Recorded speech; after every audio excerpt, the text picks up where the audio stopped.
Good rising, good afternoon, good evening, or good night. This is an experience because we got young people in the building. Technical difficulties for the regular live stream. So we're kind of bootlegging it today. So just bear with us. The camera isn't as clear. Oh, you know what? I think I can make the camera clearer. I'm floofing up my hair. Right. It's really droopy.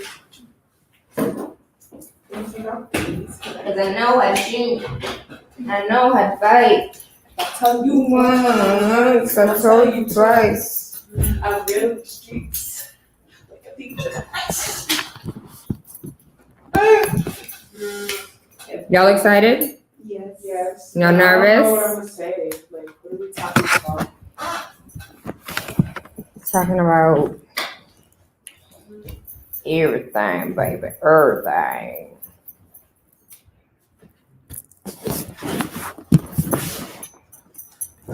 Hold on.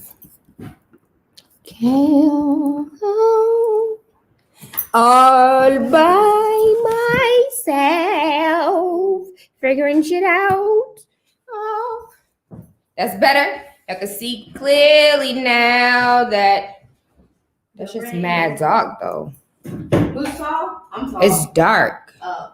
I think it's because of the light The over there. racism. Oh, never mind. Ooh. And plus, y'all are over here, so. Is that better? No, because then we see two of the heads.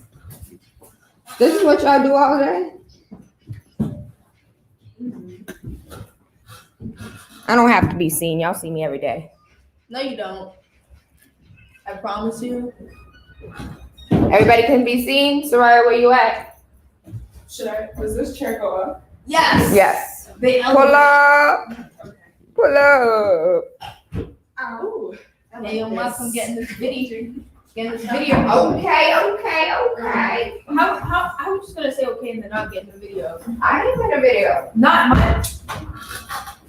Is this still? I think it should just go. Take two. My video. What? I like All right, come on. Because what are we, like 3 minutes late? 5, 4, 3, 2, 1. Let's go. We're going on a trip. I think we gotta level it up. Let me see your mic. Let me hear your mic. Check 1. Check 1. 5. Check 1. Hello. Hey. Let me see you, sorry. Put it on your lip, though. Put it on your lip. Put it on your lip. Check. Yo. You ain't checking? Yo. Check. Check. Let me see you, sorry. Check. No. Let me again. Check. It might not work. No.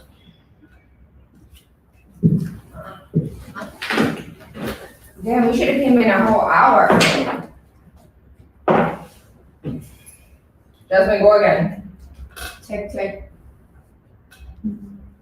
One more time. Check. I don't believe that'll be the last time. Not the one more time.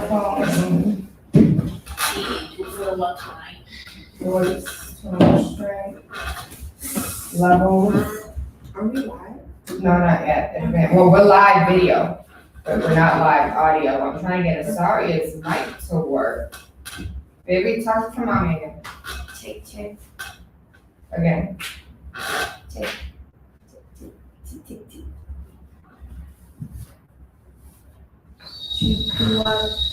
Okay, come share with mommy. Can I share? Yeah, you're gonna have to share. Our mic isn't doing right. No, these chairs are heavy. Wait, move the damn chair, come. It's heavy. Have you tried moving these chairs? Yes. Takes your entire body It strength. sure does. Hunchback of Notre Dame. Come on. Ooh, does that mean we get microphones? You know? I mean, wait, no. Headphones, I know what you were saying though, I knew it. Check. Keep talking tonight. Check. Again? Check. Again? Check. Okay. Hello. Okay. Hello. Twin It's what's happening. Bubs, I want you to change your seat. What do Like, Oh! Oh! Oh! Oh! alright. So you in a hot seat, go. What are you? Stop. That was so awkward. Check. Also, now I can hear you. You can hear. Okay, let me hear myself. I don't hear myself. Oh. Why does it sound so like satisfying? Oh gosh. Lord have mercy. We're going live in 5, 4, 3, 2, 1, check it. That was. Good rising, good afternoon, good evening, or good night. I am Tayla Andre. Waking up with Tayla Andre has absolutely nothing to do with the time of day we wake up, but about waking up your third eye with unorthodox conversations leading to universal consciousness. Today is the day that the Lord hath made. I am rejoiced and glad in it. So today is Friday, and what is mommy's typical shows on Friday? Is it Freaky Friday? Yes. Today is Freaky Friday, and we have young people in the building. And so we are having a conversation with young people about What? all right, did you just now connect the pieces? Lord, are you Jasmine? She gets that from me. That's that slowness from her mother. So we're not even gonna talk about that right now. First, we're gonna get into some news, and you guys are gonna be commentators on the news, right? So the first thing that we're gonna discuss is in the UK, people are completely outraged that a police officer would, and they called him in the news, they called the police officer a bully. Shocking moments. The bully police officer pepper sprays a rail passenger or somebody on the MBTA for resisting arrest. But I saw the video, before he resisted arrest, the officer's like, put on your mask. Oh, Jasmine, you can do the voice. Do the accent. I don't know the accent. Like an English UK accent. No, thank you. Like Tay. Who? Put on your mask. And he was like, I'm not putting on a bloody mask. Like, leave me alone. What he said, because even here in the United States, specifically in Boston, in Massachusetts, you can have an exemption if you have a health exemption, and you don't have to show documents for it. And so if you have asthma, or if you have a respiratory, something that prohibits you or makes it difficult for you to breathe while you have a mask on, you can claim that exemption. You don't have to have a doctor's note. If it affects you, it affects you. It's like on your own recognizances, you don't have to wear a mask. And so in the UK, this man is on a train. He's not wearing a mask. The police officer comes, tell him to put on the mask. And he's like, I'm not doing anything wrong. Don't touch me. And so when a man touches him, mind you, they don't have guns over there. They have non-lethal force. And so they have, what are the things called? Tasers? Yes. So they have tasers. They have tasers, and the tasers that they use look just like ours, but when the officer pushed him, and he was just like, are you mad? Are you mad? You touched me. And watching the video is hilarious because the other passengers there are like, he didn't do anything wrong. Leave him alone. Why are you bothering him? And so it's crazy to me that just like they call the police officer a bully. First and foremost, I don't even know what would happen if a police officer killed someone in the UK. Like how outraged people are by the officer even having the audacity to put hands on this man. For me, it's just funny, and it shows a correlation between the difference of what policing here in America looks like versus the policing in the UK looks like. I was supposed to say in America. And the police officer threatened after, a pushing shove back and forth, the police officer threatened to go ahead and arrest him. He was like, you're not arresting me. I didn't do anything wrong. That's when everybody started getting mad. Like, why are you bothering him? Leave him alone. Don't you have something better to do? And they're all like coming for the police officer. And even in the comments, it's the difference between America and the UK is huge. The moon. So we had a full moon the other night. How did you guys feel about the full moon? Cricket. How did you? Okay, first and foremost, where's my manners? I don't have no manners. I am Tayla Andre. To the right of me, I have, hold on, past the G pointer left side. To my left, I have. Soraya Kimball. You don't even have to tell me. Well, I didn't have to, so not bad. I'm Soraya. And to the left of Soraya is Sinai. Hi guys, I'm Sinai. How you guys doing? super fantastic. And to the left of Sinai, It's me. Sorry, the one and only. hold on, who? We don't know you. Yes, you do. I'm everywhere. Always. Okay, so that's the little one who is no longer little because she's big now. That's Asaria. Shout out to the middle child, my only daughter. I don't know why you had two boys. I don't know why I had two boys either.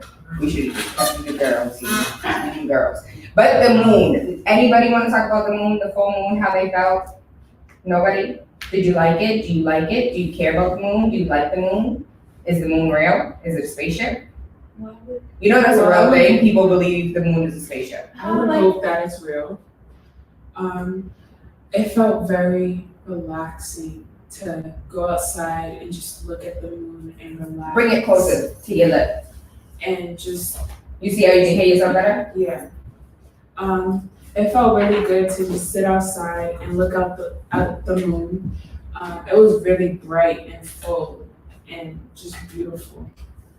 The energy of the moon was really strong last night. I just really enjoyed my time out there.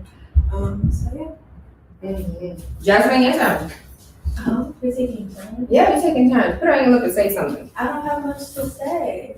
She's lying. If anybody knows sorry for her, you know that's all she do is talk. Well, I don't have much to say at the moment. About the moon. Nothing. Is it a boy or a girl? It's beautiful. I don't know. I actually think that the moon doesn't have a gender because when you We start moved it because of the having sun. We just gonna have to do what it do. That's when things become super critical. That's just very, yeah. So I feel like if the moon just stays as the moon without being made a gender, it just makes it more meaningful in my eyes. It's like it's never like a boy or girl for me. It's just like it's What is that? That's how do you say that? When a boy and a girl look like it looks not ambidextrous, that's two-handed. Androgynous? Androgynous, that's it. Why you gotta look at me like that, like I'm an idiot? Because you always mess up that word. Like androgynous. what's the word when and it always happens. It's a pretty simple word. No, androgynous. Spell androgynous. I don't okay. Exactly, that is not a simple word I'm not for me talking nor about spelling. 90% of America. Androgynous. I'm not gonna pretend. Somebody, I feel so like Taylor, you spell it. Nah, I can't spell it. I'll tell you right now. It's not gonna work for me. The reason why I brought up the moon is because I do love the moon. I am a moon child. I am a star seed. If we had a whole conversation about aliens, I would claim to be one. Like that's how I feel on this planet. I feel like a complete alien because humans are weird and annoying and disrespectful. disrespectful. Like I don't feel like I'm a part of this human race. I This feel nature. really different. I'm good. Yeah, I feel really, really different to I what's was going just on. thinking that the other day, like I don't resonate as a human. I'm not a human being because humans are just so gross to me. Like, I don't know. They just annoy me deeply. I'm just like an inside. I'm just by myself. I'm alone. I just really don't like humans. I do feel like alone all the time. Like no matter how many people I'm around, it's just like we are not the same. We don't operate the same. We're not on the same frequency. Like, no, I'd rather be home in my bed. Just Watching the the things. I wonder how many other people feel the same way. Probably a lot. With that being said, so the moon may have very strange effects on our health. So what blows my mind is when we think about the moon, how many Google of gallons of water exist in the ocean? Just think about that. Like how many unlimited amounts of gallons exist in the ocean? And the ocean is controlled by the moon. We are these itty bitty, teeny tiny ants compared to the ocean, but we're not even an ant. We're less than a grain of sand in comparison to the ocean. And I have seen numbers as low as 70% and numbers as high as 85%. We are 70 to 85% water. And so if we are 80% of this entity that is controlled by the moon, why would it be pseudoscience for humans, nature as humans, to not be controlled by the moon?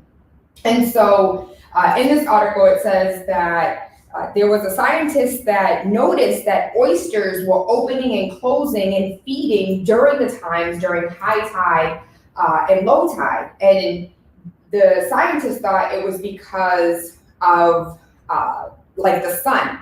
He thought, when the tide turns, they can change the atmosphere, they can feel the difference in change of like the water temperature, the atmosphere, where the water waded out versus when it wades back in. And so he shipped them, he was on a beach in Connecticut, and he shipped them to Ohio, and this was February of 1954. So this was some time ago. New Haven, Connecticut, Northwestern University of Illinois. And so he kept the shellfish in a sealed dark room and shielded them from any changes in temperature, pressure, current, water currents, and light. At first, the oysters kept their rhythm, feeding each day at a time in the New Haven tides. Then something strange. Their feeding times gradually shifted until they lagged 3 hours behind. Brown was mystified. Brown is Frank Brown, the biologist of 1954, when he was mystified because he was like, where did these extra 3 hours come from? He then realized that they had adapted to the local state of the moon, and they were feeding during times that Evanston in Illinois, where the university is if they had a sea, would experience high tide. And so this was all pseudoscience. Nobody believed this to be true until recently. And so 1954, we were so stupid. We didn't know, as scientists. For me, the thing that's annoying is when you take a look at, what is it? Was it Plato who was looking to the stars and it's just like, this is what's going on in the universe? And they were like, no, you're crazy. And then 125 years later, they were like, oh, he was on to something. He really knew something. Even the Dogon tribe, D-O-G-O-N, the Dogon tribe in Africa already knew about Sirius A and Sirius B, and we just built a telescope in the last 60 years. We just built a telescope that was strong enough for us to see these stars that these African people were already aware of. Constellations that they were already aware of. And so it seems as if pseudoscience that nobody wants to take seriously is actually fact that we should be looking deeper into. Y'all heard about the Afro-Latina that's really a white woman? Yes. I don't think so. So there is this lady, right? She is an African-American history professor at GWU who pretended to be Black. And she has, in her past, she was in high school boycotting the prom. She was planning a flag burning. And her current neighbor said that she has called her white trash. Her name is Jessica Krug. She's 38 years old, and she on Thursday revealed that she lied about being Black her entire career and admitted to deceiving her friends and colleagues. She said in the blog post that she is white, Jewish, and was raised in Kansas City.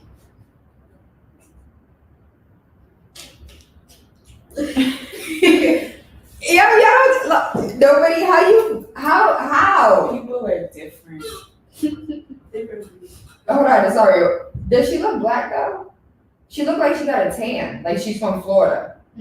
Like the people in Florida. You see her little sunburnt self? Sorry, it says she looks sunburned. She wrote a book called Fugitive Modernities. I don't know. Yeah, I don't know how to pronounce it either, but it looks like modernities. Modern Entities? Yeah. So in her book, she includes acknowledgments to my ancestors, unknown, unnamed, who bled life into a future they had no reason to believe or could or should exist. those whose names I cannot say for their own safety, whether in my barrio, in Angola, or in Brazil, or in Kansas. Hey yo, but everybody's calling her the new Rachel Dozo. I got a white girlfriend that look like Rachel Dozo. Who sing that song? Oh, I know who you're talking about. I don't remember. I gotta but I remember. remember next time. I forgot. Wasn't she? She's from UK. Yeah, and we remember. would always Watch her videos. yeah. Mm-hmm. The Mexican military confiscated nearly 3,000 kilos. Why in America don't we understand? Is that the metric system? Like kilos and stuff like that? Yeah. Did you guys learn that in school? Yeah, we used to do like the metric system and then hours, and we would learn like the equivalent to like a kilo would be this much. So I, as an American, am so conditioned to believe that a kilo is just cocaine. Like if you're like, can you bring me a kilo of water? I'm like, you got cocaine in it? Like, I'm just that Americanized that for me, a kilo is naturally associated with cocaine. I said, no, 3,000 kilos. So 3,000. Asaria is going down this rabbit hole of 3,000 kilos of cocaine into pounds. Can somebody tell me what is the difference? 6,000 pounds of cocaine. But you know what? When you think about that, that's not a lot if it was on a boat. Like they were looking. There are people in the past that have brought over tons of cocaine. Hold on, what? Hold on, go back. I want to see these things. These Okay, we have metric ton, kilogram, gram, milligram, microgram, imperial ton, US ton, stone, pound, and ounce. Stone? I feel like an idiot because I don't know none of these. Like the only one that I know is a ton. What is a ton? the US ton. What is the US ton? You do you know I don't that even number? know. No. 1,000? I'm not sure. I feel like it's 2,000 pounds. Yeah. Yes. What is you it? are right. It It is. is 2,000. What is an ounce? Isn't that like 16 grams? That's like weed, right? I don't know. So an ounce a pound, I only know these because of weed, and I don't even know those for real. I thought you didn't know that. Oh, a gram? Yeah. Oh yeah, like a 3.5. Okay, I get it. I get it. And then a metric ton. What So is I the know about a difference? ton. I didn't know a US ton and a metric ton. I feel really dumb. Like I didn't learn nothing in school. And y'all learned all of this? No. We learned it, but I feel like I just forgotten it because it just feels irrelevant for me to like know. You don't use it. Yeah, like I don't use it so like. I need a milligram of. Can somebody please pass me a stone of? Can you pass me a stone of salt? Can you imagine using that? I need a stone of salt. I don't even know what that is. I am ADD right now. Hold on. Mexican military confiscated nearly 6,000 pounds for us that don't understand 3,000 kilos of cocaine. So that's just like double. Like Yeah, basically. kilos are double, a half of what a pound is. Of cocaine worth 142 million. Yo, $142 million. You know what I could do with that right Buy stuff. now? Yeah, Invest. that's what I was thinking. But essentially, when you buy stuff, you're still. She just simple. That was like the manipular. What are you going to do with it? Buy stuff. The massive drug bust took place off the coast of Mexico. 3 smugglers operating the vessel were taken into custody. The cocaine shipment was split into 74 plastic wrap bundles. The shipment has United States street value of $142 million. 2,000. Hold on. Listen. I just want you guys to pay attention to this, right? 2,960 kilos of cocaine. If you're a drug dealer, is you or is you ain't going to make that an even number. So I feel like there's 40 kilos missing because it would have been 3,000 kilos. There's 40 kilos missing that may or may not have been taken by the Mexican police. Why not make it thing? Why not make what? It wouldn't like. Because I think that extra 40 pounds would have made it $150 No, million. I mean, No, I'm talking about like at least count by 50s. That number looks so weird.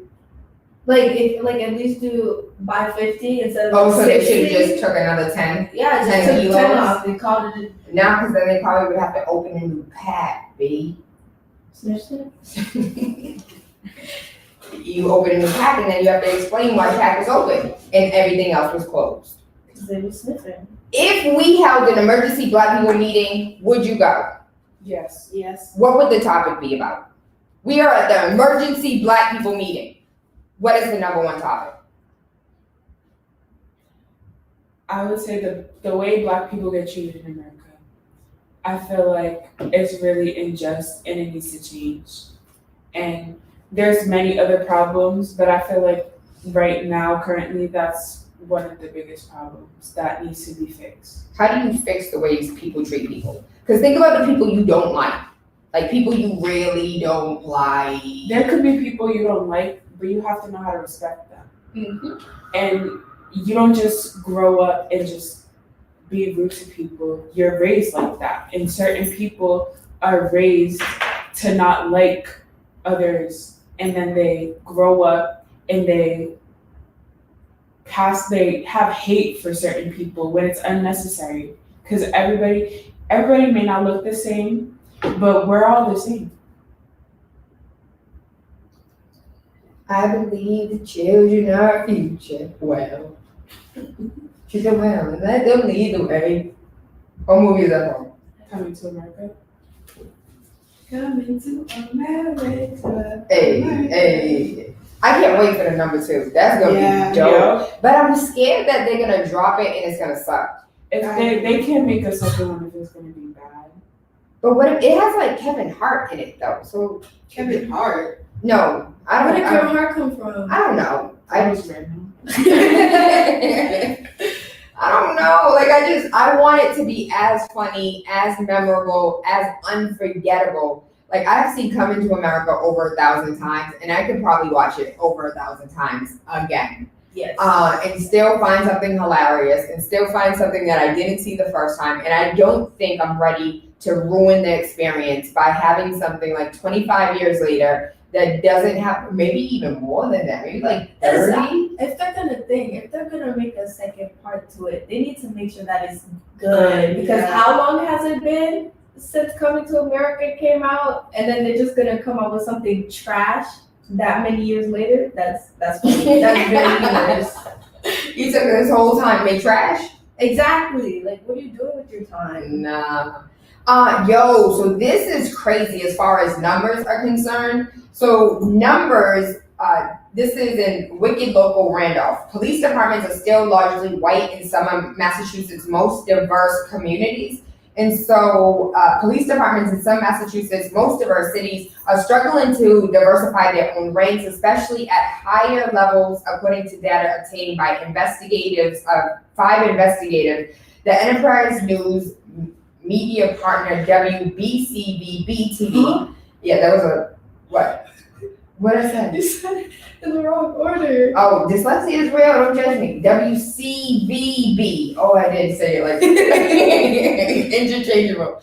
And many Massachusetts cities, this means that mostly white police departments are enforcing laws in mostly minority communities. Christelle Jean, a 16-year-old student activist in Malden, not seeing police officers who look like her, and many of her friends are part of the mistreatment of police widespread. Trust. It says Okay, hold on. I'm just. Yes, you are. You want me to read? Yeah, go ahead. Okay. So I restart your sentence? No, Okay. Well, she said she meant mistrust, not thank you. mistreatment. Thank she you. said? Okay. So rude. That's not rude. Okay. When you don't see anyone who looks like you, who's fighting for you, then you assume that there's an authoritative figure who's hovering over you and has no intention of pushing through whatever you need, she said. I know for me and my classmates that whenever there's a police present, it's not a sign of someone's here to help me. Jean has helped organize a Black Lives Matter rally and a rally for more diversity in the school department. She said her goal is to have more Black and brown voices in position of power, including the police. Period. thank you, my love. Thank you. The department is 81% white, according to records provided by the 5 investigates, compared to the city, which represents 47% white. But Malden is hardly unique. Some of what 5 investigates found, Lynn Police Department is 84% white, while the city itself is 36% white.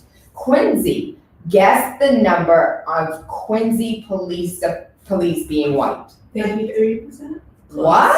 Very close. How did you even guess that close? I don't know. I just. It's 95. I was gonna say that. 95% of Quincy police are white. The Everett police are 87%, Worcester police 79%, New Bedford police 76%, Lowell police, and mind you, like these are Latino communities, these are South American, like a lot of South American, Central American communities, a lot of Brazil, Portuguese, Cape Verdean, Latinos, like this is a high, diverse, Holyoke, Randolph. You know how many black people live in Randolph? Guess the number of police in Randolph, the percentage of white officers in Randolph. 87. 71. Oh. Holyoke police 67, Lawrence 47. Lawrence is actually probably the lowest in comparison to how many Latinos live there. Springfield is 52% and Chelsea is 55%. People want to know what their institutions, particularly institutions like police, that we give so much power to, are going to reflect. When are they going to reflect the people that they police? And so, you know, how do you feel living wherever it is that you live? How do you feel about mostly seeing police officers that don't look like you? As young people, do you feel some type of way when you pass by the police? Yes, it's an uncomfortable feeling. Right. You never know what's gonna happen. Because a lot of innocent people have gone through a lot with the police and they haven't done anything. And they've been harassed and treated very horribly. It makes me think, am I gonna be the next Breonna Taylor, like George Floyd? Like, it's very scary. Like, whenever I see a police officer, I'm just hoping, like, they don't say, like, I don't want to interact with them. Like, I'm just very scared of them.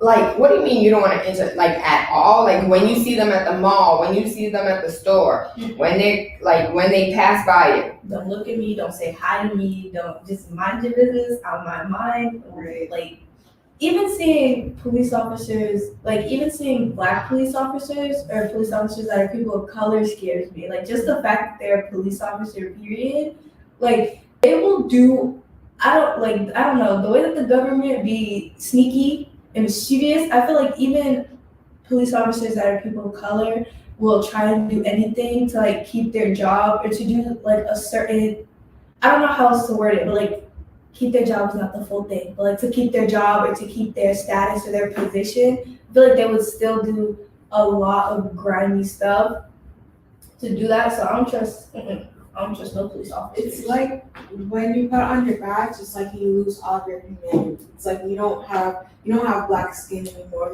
You don't see people the way you want to be treated. It's just like once you put the badge on, it's like over. Yeah, that's. Bring your seat down a little bit more so you can be closer to the mic. So you feel like this regardless of the color of the police officer. What about a female, like a black female? Do you feel like any type of camaraderie because that's your sister? Do you feel any type of way because she's a black woman?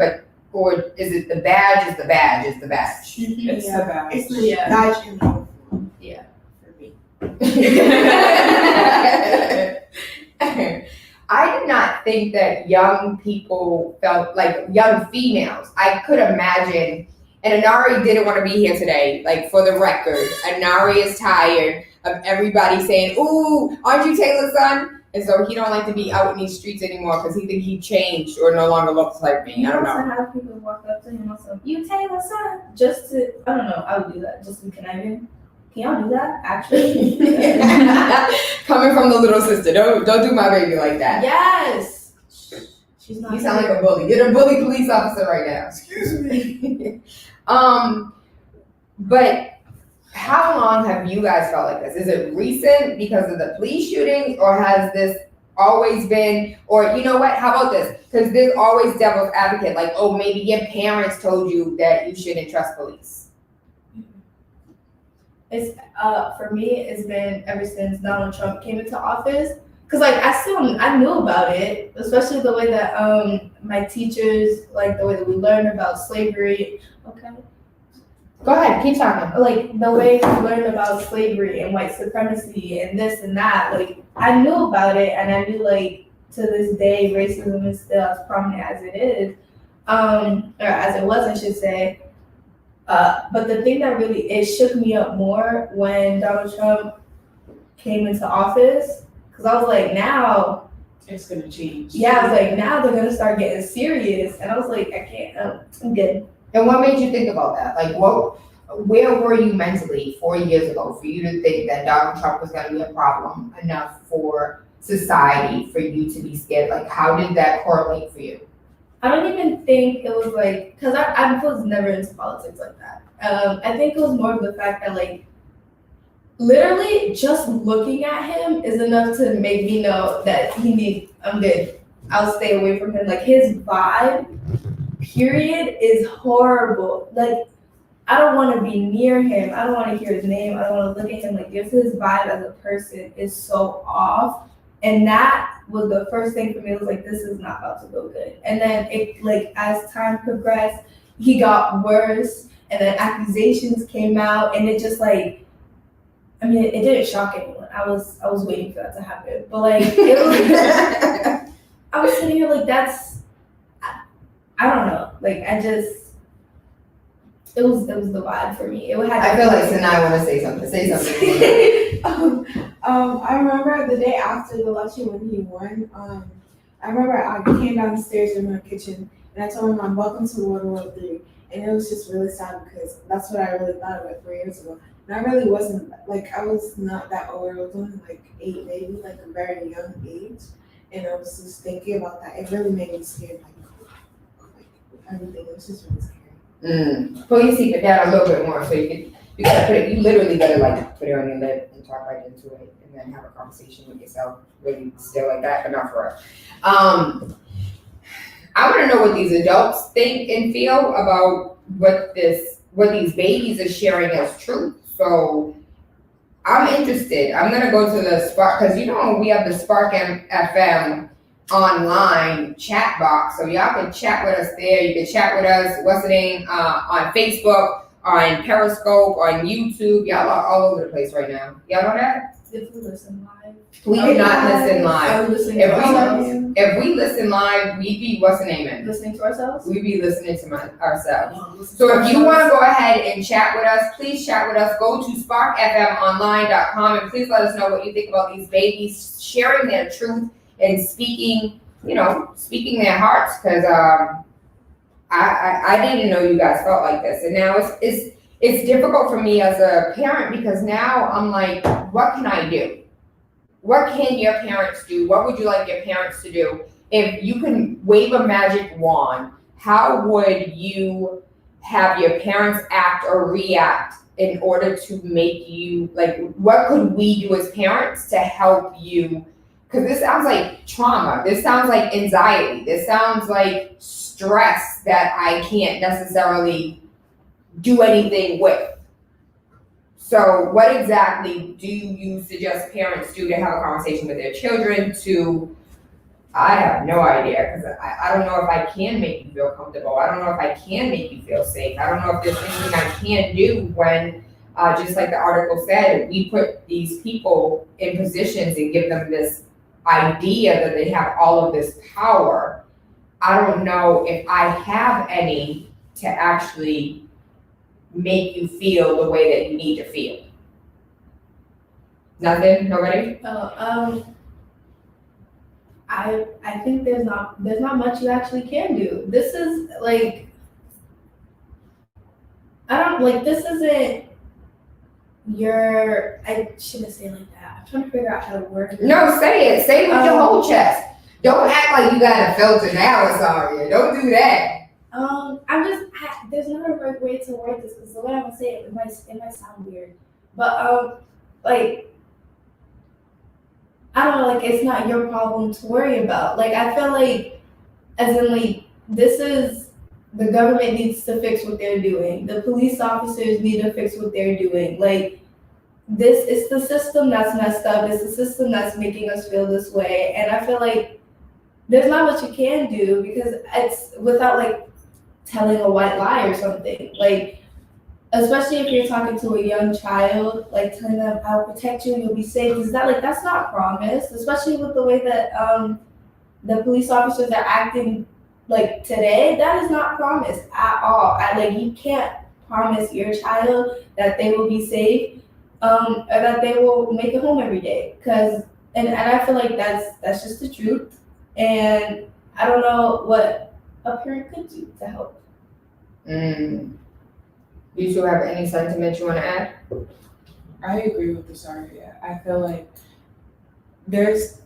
you can comfort us. There's ways to like be like, okay, like hope, like I don't think the problem will be resolved by having a conversation and just thinking like, okay, it's gonna change, because it's really not. It takes a lot for there to be change in the world, and there you can't, like Sorry said, it's not promised. You're not promised every day. You're not promised that you're gonna come home. You're not promised that. So I feel like if the government could like come up with something, it doesn't have to be perfect, but at least for everybody to be equal, because everyone's still not equal. Everybody's treated different. If in some way they could just try to all come together.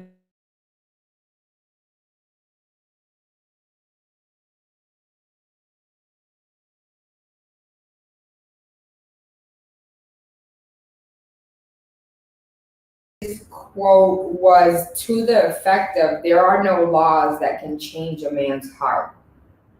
And so regardless of the laws or policies that we put in place, someone's hatred in their heart can never be deterred by a law.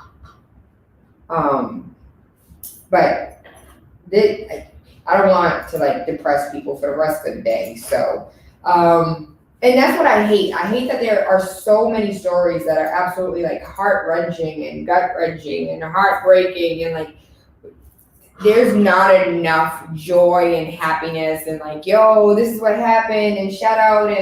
But I do want to shout out Delta Airlines, because Delta Airlines said you matter. They upgraded Black travelers harassed by a white flyer, which almost never happens, because if anything, it's like, oh, you're the troublemaker, you gotta get kicked off. It's like, I wasn't even doing anything. So Demetria Poe is applauding Delta Airlines for taking a stance against racism and discrimination after she was harassed by her seatmate during a recent flight to Minneapolis to Washington, D.C. Poe told reports that Wednesday, a white woman appeared to purposefully swap her American flag face mask for a Blue Lives Matter face mask once she realized her seat assignment was next to Poe, a Black woman. Blue Lives Matter, of course, for those who don't know, supports police officer and is a counter movement to Black Lives Matter, which aims to eradicate white supremacy and organize national protests in response to the police violence against Black people. The woman was trying to entice me into an argument because there was no need for her to flip the mask in my presence. She didn't do it for anyone else. It was there as if she was making a statement she wanted me to know. Morgan Durant, the spokesperson for Delta, credited the Reagan Washington National Airport team with thoughtful response. Poe is 25 and shared her experience in a viral Facebook post on Tuesday. Despite the harassment, she was pleased on how Delta handled the incident and said she will only fly Delta here on in after the company stood in solidarity with her and gifted her a Black Lives Matter pin along with a seat upgrade on her return flight. Despite feeling uncomfortable and fearful, Poe said that she didn't engage with her neighbor. I feel like in a situation, they want to see a Black woman get angry. She said, but according to Poe, the woman initiated dialogue by saying, I support Blue Lives because I support our officers. I explained to her, Blue Lives do not exist. Poe recalled adding that she remained very calm throughout the entire conversation. The life of an officer exists, but there is no such thing as a blue life. And that statement is nothing but a rebuttal to the fact that Black Lives Matter has been disregarded time after time, she wrote in the post. Us saying Black Lives Matter don't mean all other lives don't matter. We are saying if all lives matter, why is it justifiable for anyone to slaughter Black people?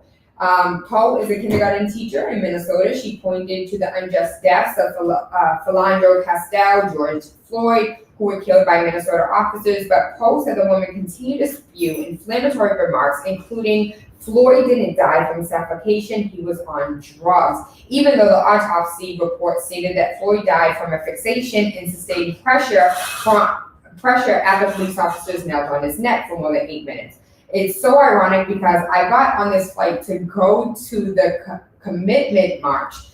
Poe said the commitment march was to get your knee off my neck in Washington, D.C., which is also the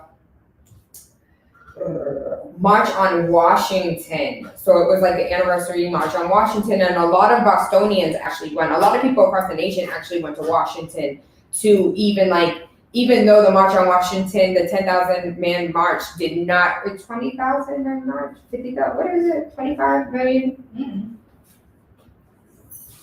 That part. All the Black men marching on Washington, that one. No, because it was the 25th anniversary of the Million Man March. That's what it was. I needed to mind myself. But I just want to give a huge shout out. So she got on the plane, and she's actually beautiful. Look at her. Hey, boo. She just was jealous of the melanin. That's all it was. I want to know who established that Black was not beautiful. Like, I really would like to know.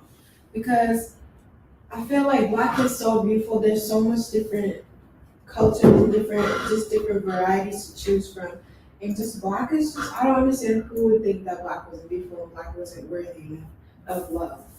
Or Black was so beautiful and I wasn't Black, and no matter how much I stood in this Egyptian sun, all I did was burn all day, and why my hair don't stand up straight, and why it fall out and look, never mind.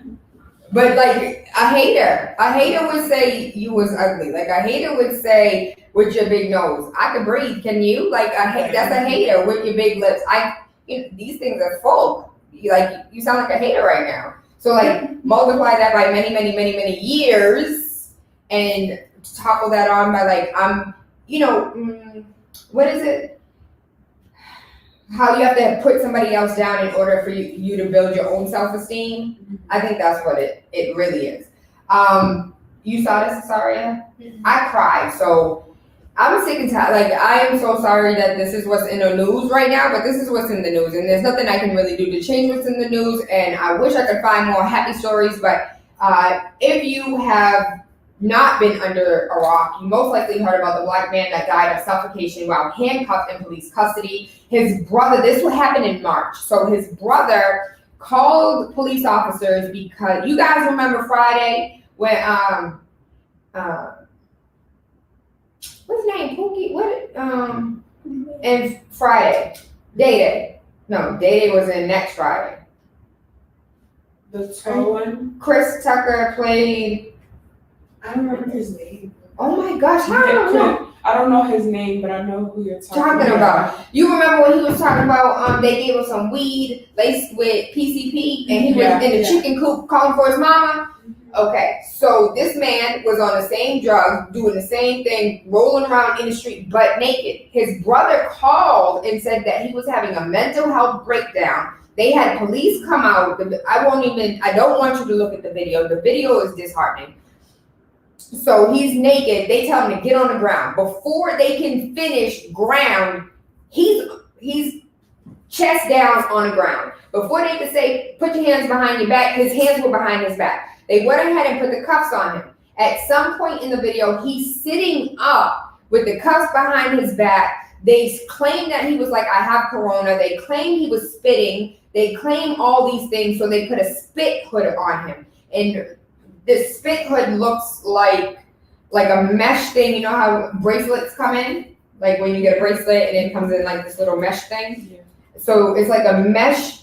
Asaria is looking up a spit hood so she can pull it up, take a picture, and send it to you. Look up a spit hood. Go to all images. That's what I was trying to do. I couldn't. How would you explain that? Damn, this one looks like a bag though. Like the shiny part of it, that looks like a bag. Like you can't even breathe through that. So technically, a spit hug is a mesh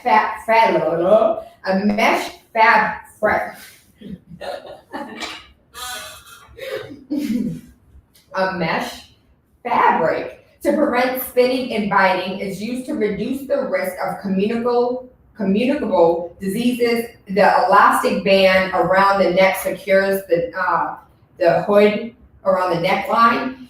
And I'm looking at some pictures of it now, and some look like kind of like cheese bags that have a bunch of holes in them, but some look kind of shiny, like they have plastic around. Like it's literally just a plastic. Yeah, like it's literally plastic around your face. So I don't know how.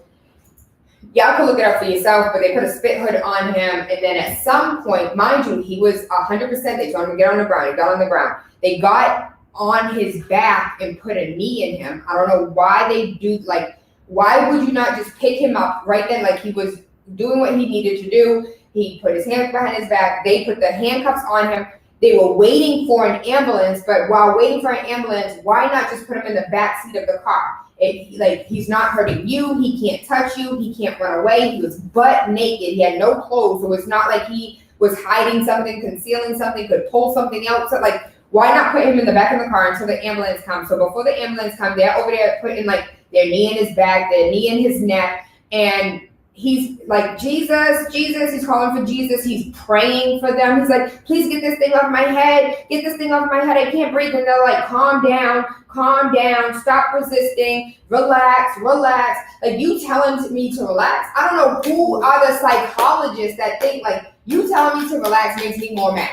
Like, period. Like, any type of psychology will tell you, regardless of age, skin tone, religion, you telling me to calm down is not going to make me calm down. Just like somebody giving you a hug and telling you not to cry, make you cry every time. And so I don't understand like the psychology behind it because it makes no sense. But they're telling him to calm down, and you can hear him talking to like that. And then he went silent. And it was like 2 minutes. He was on him for 2 minutes, and the man died. He lost consciousness and then was brought to the hospital. He was probably handcuffed in hospital. You know that what's his name was still handcuffed while he was paralyzed, but handcuffed in the hospital, probably I'm assuming, but died a week later. And this happened in March, and the family just released footage on Wednesday. And so the footage is just now coming out. People are just now seeing it. They have a Black female mayor who she said that legal told her not to say anything. Like, don't, and she was just like, nah, I would not be me if I didn't come out here and speak my truth. And so they have a Black female mayor. They have a Black male police sergeant, like police commissioner. And they were like, this is not a cover-up. And she was like, based on the reports, what they told me, this is not what went down. She immediately suspended the officers that were involved. She immediately, she rejected all notions that she had anything to do with this. She was not properly informed. This, when everybody else saw the video, that was the first time she saw the video. She was just like, this is not what we do. This is not what's happening. Not in my city. Not under my watch. And it looked like she was about to cry real tears. And I felt it. Like, I just can't imagine what it's like for people in jail, like when they're already in jail and the officer, you know, like what are they called? The officers that are in correctional jail? officers. Yeah, how they be treating Black people in jail, and that's just really wrong. I feel like I can't imagine what they're going through. Like they're already like mentally, like it's very rough going through what they're going through in the jail, and then on top of that, there's just people that are just bringing them down even more. Woo-sa. So it's 12 o'clock. It's 7 o'clock. Gonna die. I'm in my Drop top. Hey! You know how they have those young? Y'all too young to still finish the song. How do y'all know that? Justin, you know that song? No. I failed you. Who sings the song? Actually, no. Dex, right? Okay. Yeah. Yes. Your mother would be so proud. Yeah, I remember the video now. Okay. That's the videos. Yeah. That's how I remember my whole childhood videos. So can we please talk about this music and why this music have y'all singing all types of stuff that y'all don't even engage in though? Every song talk about a kiss, a lick, a something, and y'all know the words from words. I don't know, get me lit. Like, I don't know. What do you mean it gets you lit? I don't know, it just makes me feel upbeat and just like a nice vibe. Like when you have that music, it's just nice. And y'all are multicultural, so it's not even like just rap music because a pom pom and a pom pom and a pom pom and a buddy all day long in a song.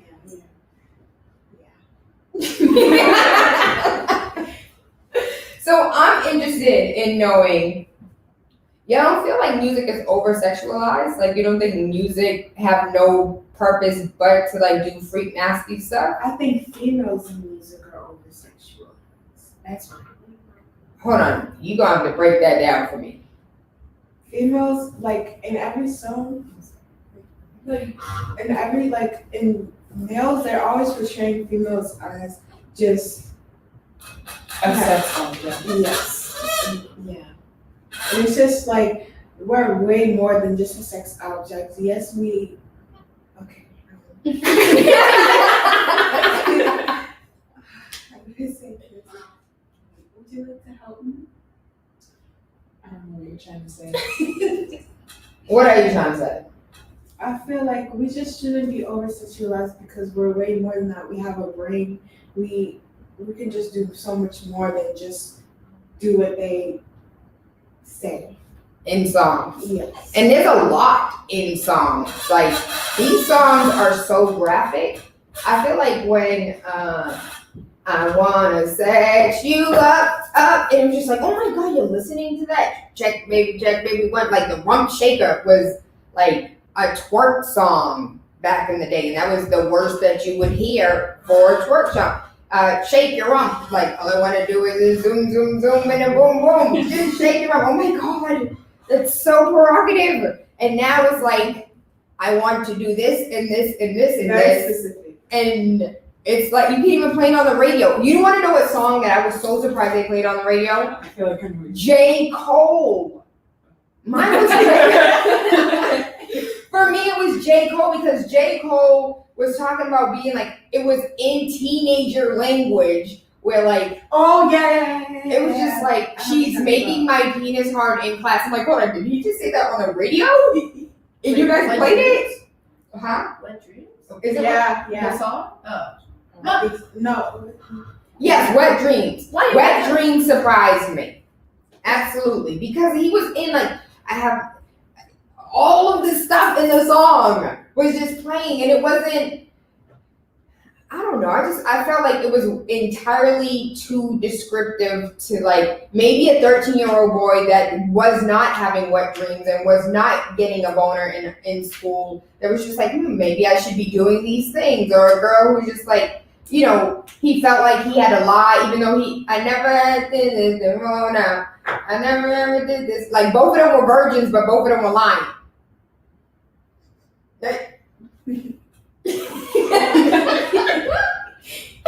So I picked like a PG song. What song you thought I was talking about? I thought you were talking about WAP. Oh, because the way they be playing that song on the radio, it doesn't sound right if you can't hear The actual lyrics. Yeah. This one in this house. This one in this house.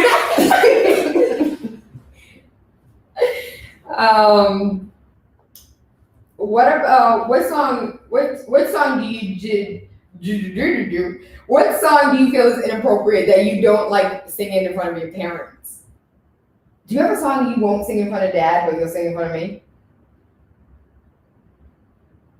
I don't know. Or a song No, okay. You know how you like the song Hardcore. Like, you're the only one that Oh yes. how you like that song? I can't play that song around Dad because he's like the first thing I hear when I get in my car. It's this. I was like, it's a good song. Just listen to it. He was like, no. That's how my dad is too. It's You don't want to hear nothing. No slack. remember when I played Put it on your lip. Remember when I played the song that was like Colt 45 and 2 Zigzag, and I was like, oh, do you know the song? And he was like, yeah, I know the song. What song? Colt 45 and And 2 Zigzags, baby, that's all we need. Yeah. What song is that? It's Dun, dun, dun, dun, dun, dun, dun, dun. Yes. It's an old song about smoking weed. Yeah, Oh, you know this song? yeah, I played it. Remember? No, but I think I played that song in front of Dad, and he turned it off so fast. He grabbed my phone and he pressed the next thing. I was like, "Why? It's a good song." He was like, Yo, Jasmine, find that song for mommy real quick. "I don't even have to." Find What it. song would you not play in front of your daddy? Like, what about dance? So, being Jamaican, you're supposed to be worn up by the time you can walk. Are there certain songs you won't dance in front of your father?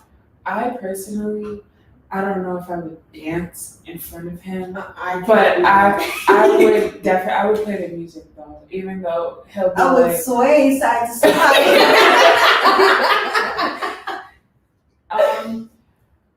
I feel like the music, like he can't really get mad at the music. That's his music too. So like I feel like it should be somewhat justified for me to play the music. I don't necessarily have to dance to it, but for me to play it, that should be nothing because I'm listening to my music. But you ain't finna dance to it. Not in front of him. Ever?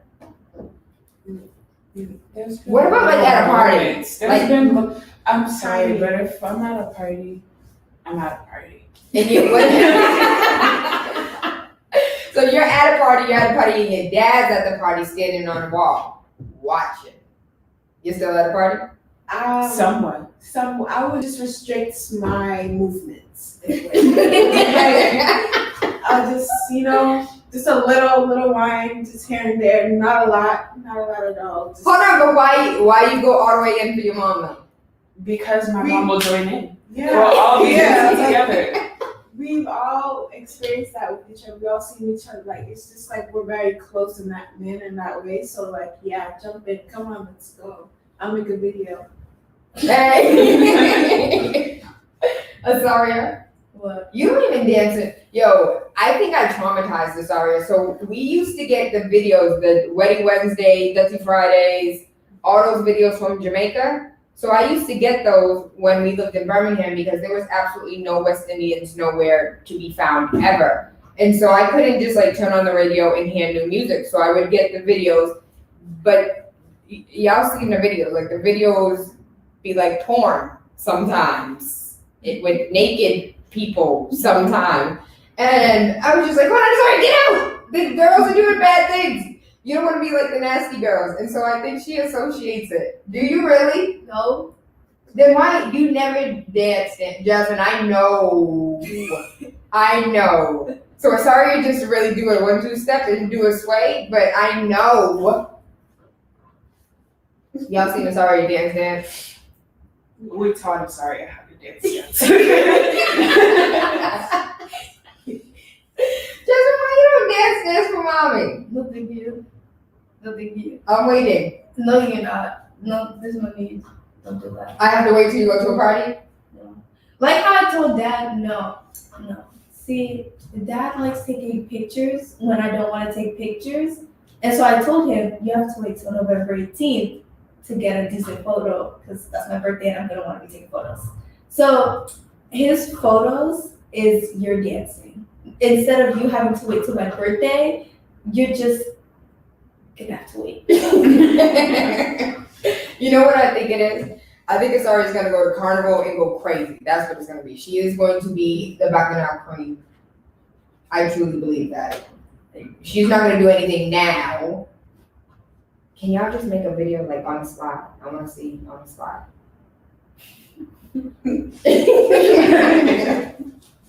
Does it make you uncomfortable for like?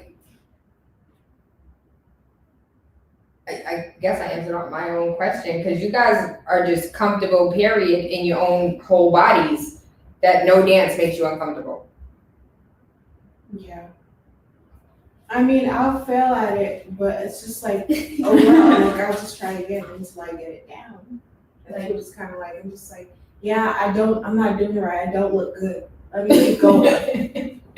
But some of these dances is nasty though. All these twerk, shake, all those type of situations, y'all feel like you don't feel like maybe possibly over sexualizing yourselves? It's the intention of the way you do things. If you're doing it to have fun and to actually dance, that's different than trying to show off for somebody. Mm-hmm. I wouldn't show off in front of somebody. Yeah. I can't do that. No. I just do it in my room with a closed door. It's different. Like dancing for yourself and dancing for other people. It's different. When you dance for yourself, you're dancing to dance, to have fun, to do whatever. When you dance for other people, you're putting on a show. Mm-hmm. You concur? Mm-hmm. What about boys? I know, so Anari's not here, so we can't have the male perspective. But Anari has told me when he goes to like these little parties, it be People getting nutty parties. hold on, it's called a nutty party? It depends on what parties you're talking about. Can you guys please school me because I know nothing about this? So what kind? Sorry, you said there's multiple kind of parties. Yeah. Okay, tell me about these parties. Okay, Yo, hold on, y'all been to a party before? no. I'm not. No. I'm meant to get money place, but I know about it. Yeah. Remember when that one time where I was getting my hair done and Anari living in the Seymour here, like I was doing a hair mask and I was wearing a shower cap and I didn't want to go outside, but Anari, Nassim, and Olivia went across the street to the party. Oh yeah. And Anari was like, Olivia bent down to get the football and somebody like thinged it from the back. Yeah, that's basically because they were at a nutty party across the street. And it's literally What? yeah. Okay, so what is a nutty party? For like clarify that, please. Long story short, girls go back, boys catch. Yeah. Like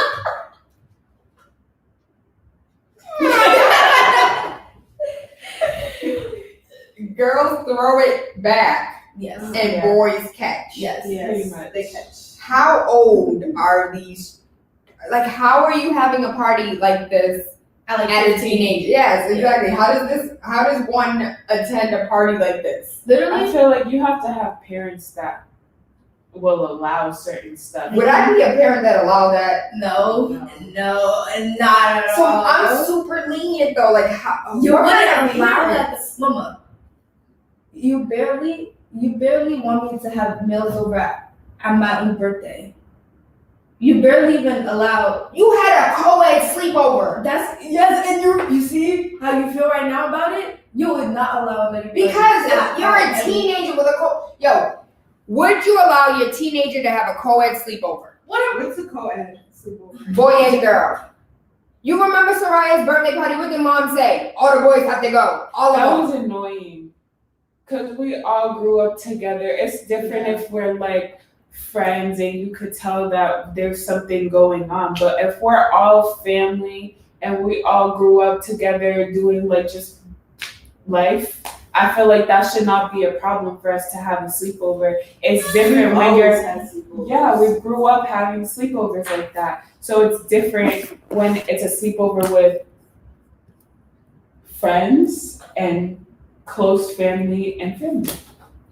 Also, there's this very large, I don't know, kind of like dislike towards okay, that's not the right way to describe it. Okay, so there's this video that was going around of this little girl. She's like, I don't know, like 2 or 3, and she's dancing with this boy at a party, and her dad snatches her up and everybody's in the comments like, yeah, that's what she should have done. Like, why is she doing this, and that with a boy?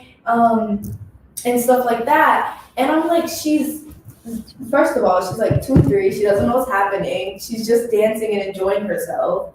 And second of all, like, there's that really large idea of like, girls hanging around with boys, like something is always supposed to happen. Like, literally, girls can't ever have friends that are boys without somebody thinking, oh no, it's more than that, or she has feelings for him or he has feelings for her. And like all the time when I talk about Kason, like, that's my best friend, he will only ever be my best friend, and everyone's like, no, you guys should date, you guys would be a cute couple, no, I know he likes you or you like him. I'm like, no, that's like my Kason's bro. Exactly, Kason's like my brother, but everybody's always like, oh, you guys should date, you guys should do this and that. And I'm like, no, I can have a friend that happens to be a dude that I do not have feelings for.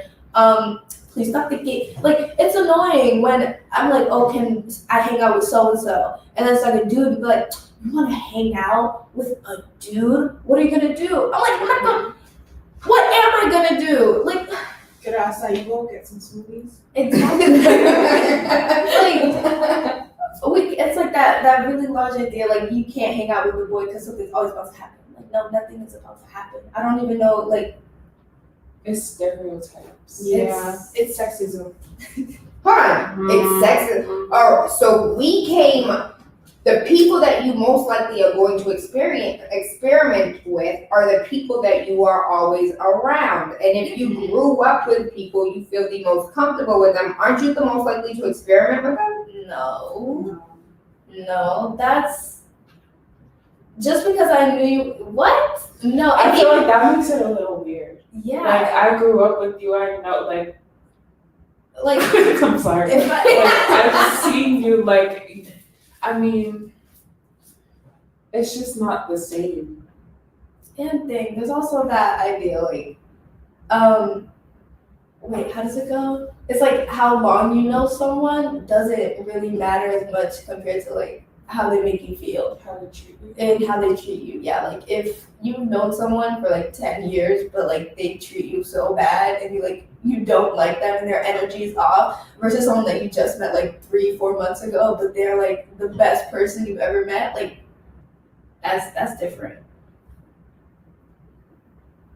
Okay.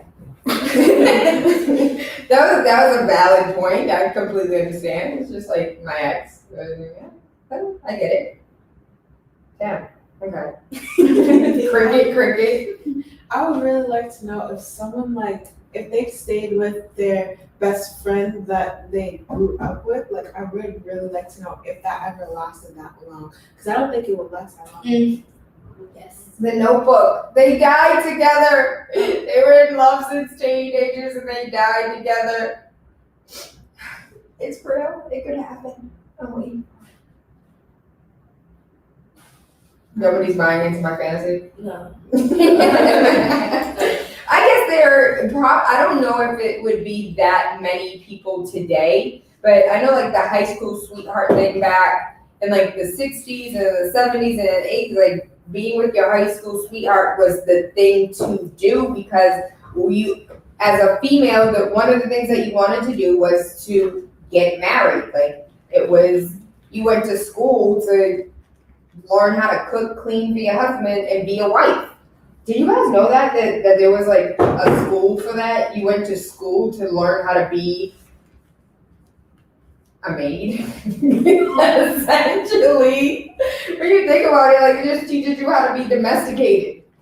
It's just for the man to go cheat on the woman with someone else and have an affair. Like, that's just do your own thing, girl. Like, make your Hold on, pause. Did the 13-year-old just say, "Do your own thing, girl"? Yes, like I don't understand why women have to be like the wingman for the man. Like, I don't know. It's just like I don't want to be your pet or whatever. You're gonna be my pet. Okay, we got some strong, powerful females in the building. You feel like that's alright? You feel like there's like gender roles and a female supposed to be a wingman to a man? Yeah. I saw this I saw this post where this guy was like, women want to start being, when I don't know, it was weird. He was talking about like back in the day or whatever, and he was like, I forgot what he said exactly for it to make sense, but he was like, if we're gonna bring it back in the old days, he was like something like most marriages don't last because back in the old days, men had 5 wives. If we went back to that, then maybe marriages would last. I was like, what? Because you had what? I was like, where does that logically even make sense? I was like, you sound so. You don't even deserve one wife. If we bring it back to the old days, and one of the things that a lot of people don't even pay attention to is when men had multiple wives, it was because like the whole like lion thing, like there was one man and multiple women's, and men died at war while women didn't go to war. So like you have these few men that didn't get eaten by bears, lions, tigers, or die at war, or like die of like smallpox or some other famine that randomly terrorized little villages. And then on top of that, I don't know, like, on top of that, the man actually made sure that all of these women were provided for. So it wasn't like, oh, these are these 5 women I get to have sex with. It's like, these are 5 women that are looking to me to provide for them, to protect for them, to take care of these children. Like, can you imagine the responsibility? Just, not just only for that man, but the responsibility of the women to take care of all of these children. So you don't just have like, Anaria, Saria, Baby Rain. I have Anaria, Saria, Baby Rain, Kaysen, Kaysen, Elena. Name like 5 more other friends. I don't know. I don't think I have that many. Clearly, Lord have mercy. Soraya, Sanai, all of the cousins. Like just imagine all of your cousins, That's too many. and all y'all live in like one village, one daddy. Like think about dad. It's all. Think about dad literally raising and taking care of all of those kids at one time. Not like one family here, one family here, one family here, but all the wives together, all of the children and all of the grandchildren and all of the great, like, can you imagine a damn funeral? That would be very chaotic. And it's already chaotic around each other. So that's, as far as like, I think men have sexualized it today to like multiple women, ooh, threesomes, but that is probably not the reality of men that actually had to like go kill a buffalo or a gazelle or something like that. That's probably not the reality. Do you guys feel, so Asaria, what grade are you in? 8th grade. Okay, so let's pretend we're talking about last year, because last year school should have just stopped, but it didn't. So Asaria, 8th grade, we're talking about 8th grade. Last year you were in? I was a freshman last year. So last year you were a 9th grader, freshman. 7. Last year you were in 7th grade.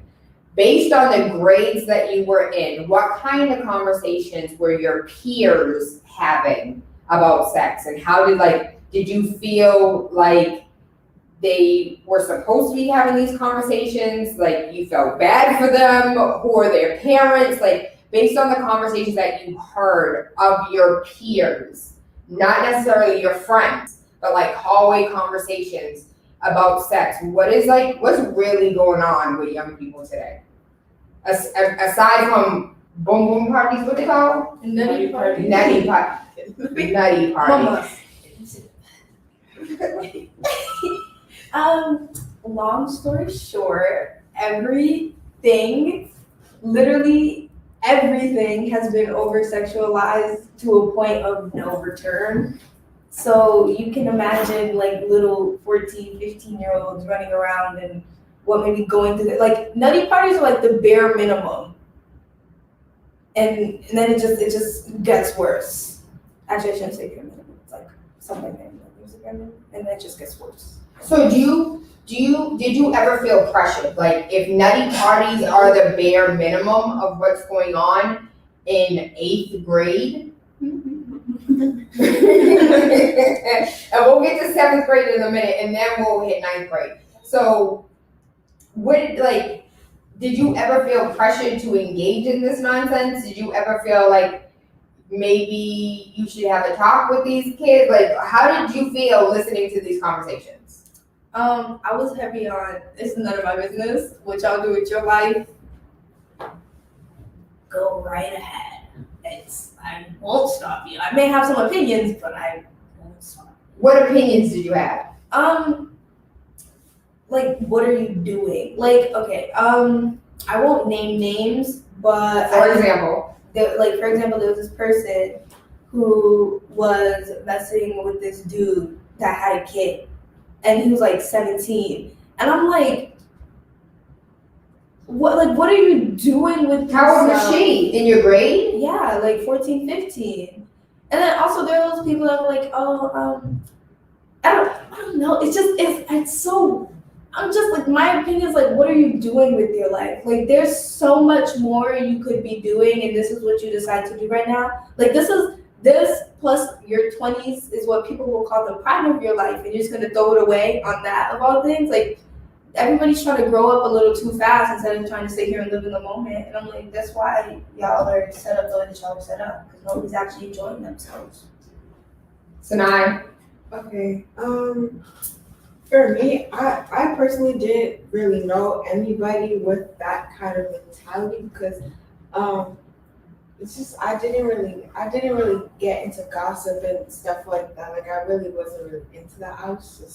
So I didn't really hear about things, but I'm pretty sure that people in my grade, some people were probably doing some stuff that they shouldn't have been doing. But people in my grade, they're very kiddie. So I don't think like they're just kiddie. They're kiddie. But now they're not anymore. But last year they were very kiddie. I'm sorry. It was so bad.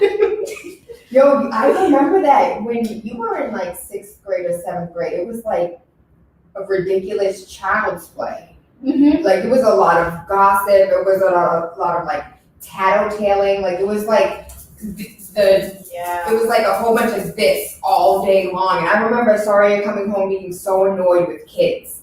She's like, I don't understand this. Like, I don't like the point of anything. Like, what are you doing? Oh my God, I hate when people. I just hate when people like. there needs to be a hashtag. Like, I hate when people, and then fill in the blank. No, I just hate when people. Like, what are you peopling for? Stop. I don't even know how to explain that. Soraya, I am scared to begin this conversation. Okay, so I'm gonna say I probably started hearing about like sexual stuff around 6th, 7th grade Mm-hmm. because that's when people start to really like start hearing things and wanting to do things. So I personally don't live like this, but I feel like some parents, I feel like it's the really lenient parents that have kids that will go out and do anything with anybody. But like more strict parents, they've raised their kids different. So like for us, I look at people like, what are you doing? Like, you're mad young, you have a life to live, you should have goals for yourself to accomplish. Does that mean that now he's doing a lot of things? Because I'm a lenient parent. He's not. Does that mean you're doing things? She just said the kids with lenient parents. It's Like, y'all have no rules. You're not that lenient. Not that you're not lenient, but like you have standards for your kids Mhm. and you raised your kids the right way. It's the parents that don't raise with people that are racist. They don't raise their kids to just do to be like how they are. You know what I mean? I got you. But there are people doing lots of stuff In the 6th grade? How old are you maybe in the not 6th grade? 7th grade. When everything really started. Yeah. 7th grade. So what happened in 6th grade? Like, what's conversation? So this is really like, this is for parents. Like, we had conversations, right? Like, did you, based on like at home, did you guys feel confident, like you knew what people were talking about? When people were talking about all of these different acts, did you feel like you knew what they were talking about? Your parents already had this conversation, or this was already something that was covered? Or were you questioning like, what is that? And how do you do it? Like, when you heard these things, was it something that you already knew about, that you knew that you weren't interested in? Or was it something like, oh, let me like Google that? That was like a two-part question. Okay, for the first question you asked about like what were the conversations in sixth grade, it was more of like people, like what is it like getting a little kiss? What are kisses all about? What are like, you know, everybody's starting to grow into their bodies, and the dudes are like, dang, she got the don't. Like talking about girls' butts, talking about getting kisses, and it's my first real relationship. No, dang well, it's not. Like you're in sixth, seventh grade when Right. But like those, it was the little small petty things, and then, or at least at my school, seventh grade, that's when everybody started getting touchy, and I was like, oh no. And there was like, literally, there would be no, because it would be bad though. Like it wasn't any good things, especially last year or at least seventh grade. Like there were dudes that would get suspended, that we would like have to have conversations with the deans about. Like the teachers had to talk about consent, because there were boys that would just go around touching girls, like touching their butts or their legs or this and that when they don't want to be touched, and starting this whole big issue.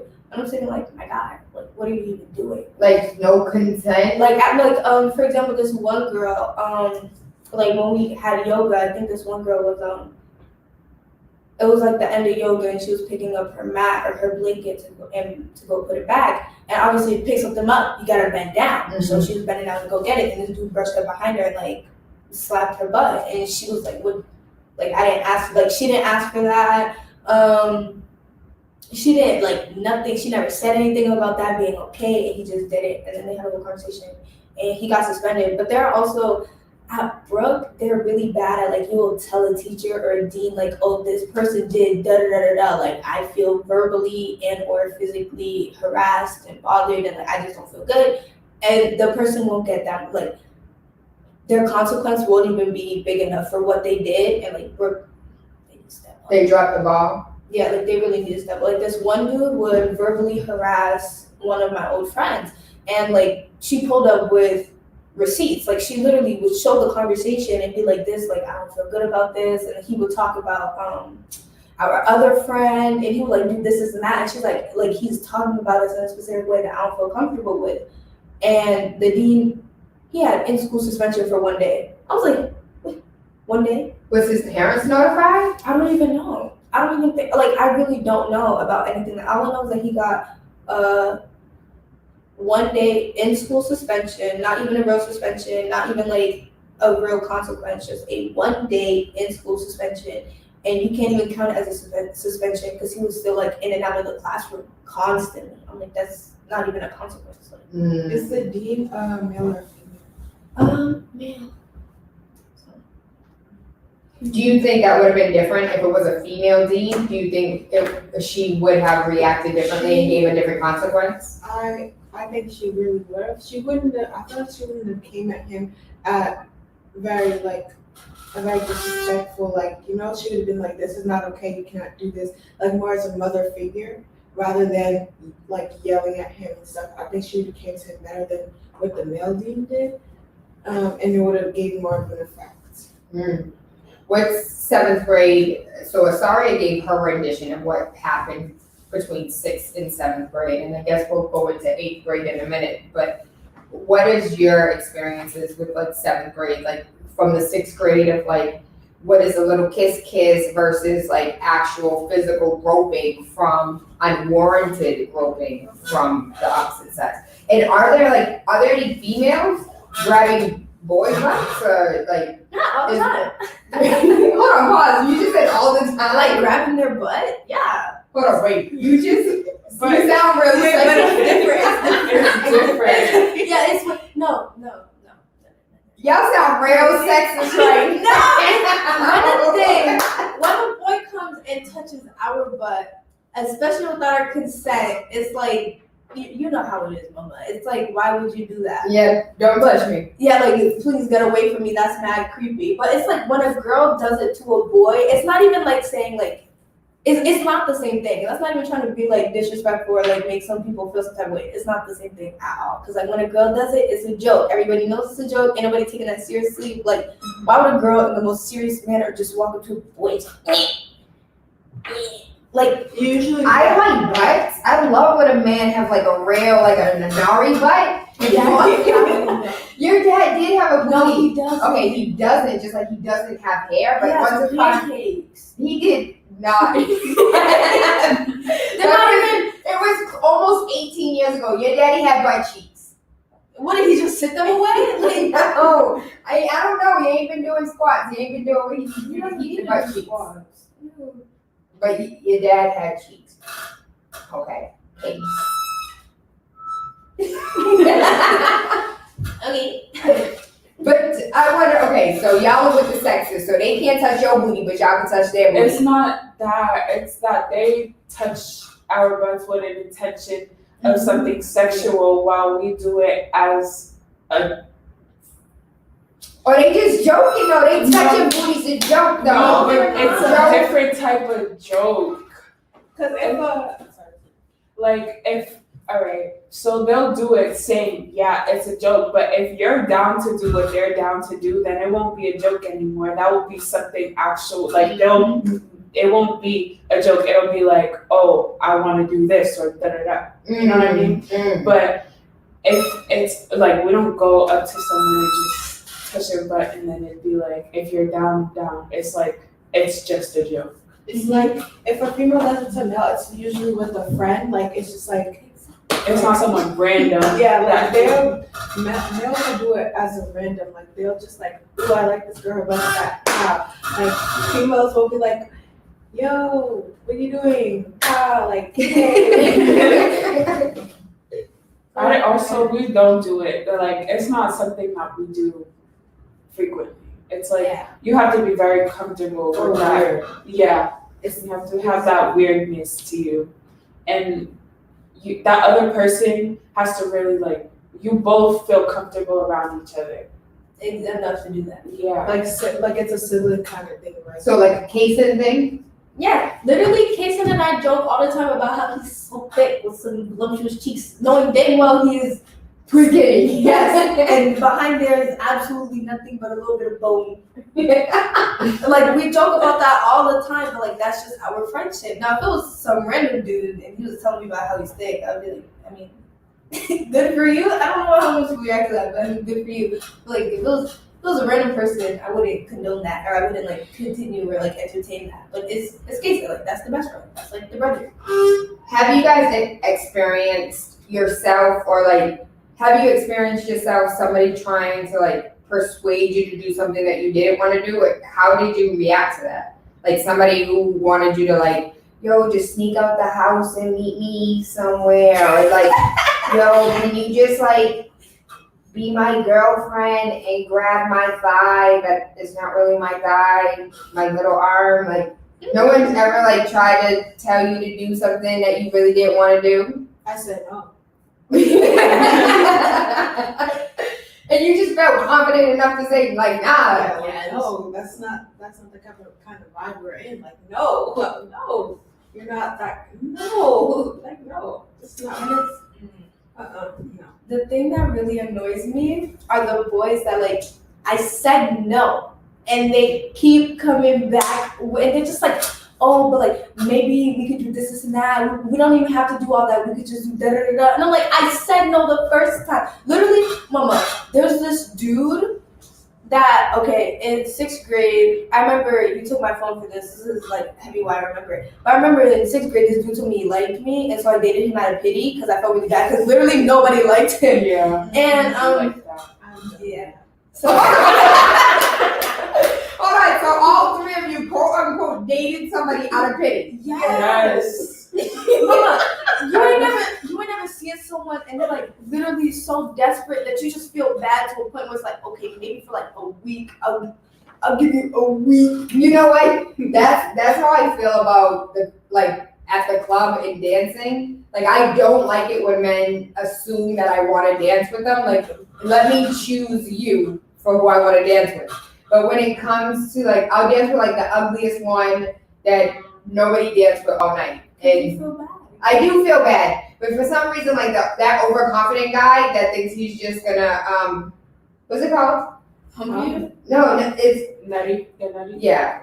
Like just because you think you're about to break a damn table with me, that's unacceptable. Like I'm not down for what you're trying to be down for. But the dude who's nobody's dancing with, that has like a really good spirit and a good soul, the good guy that never gets no pum pum, like that's the one that I always dance with all the time. So look like him and y'all probably.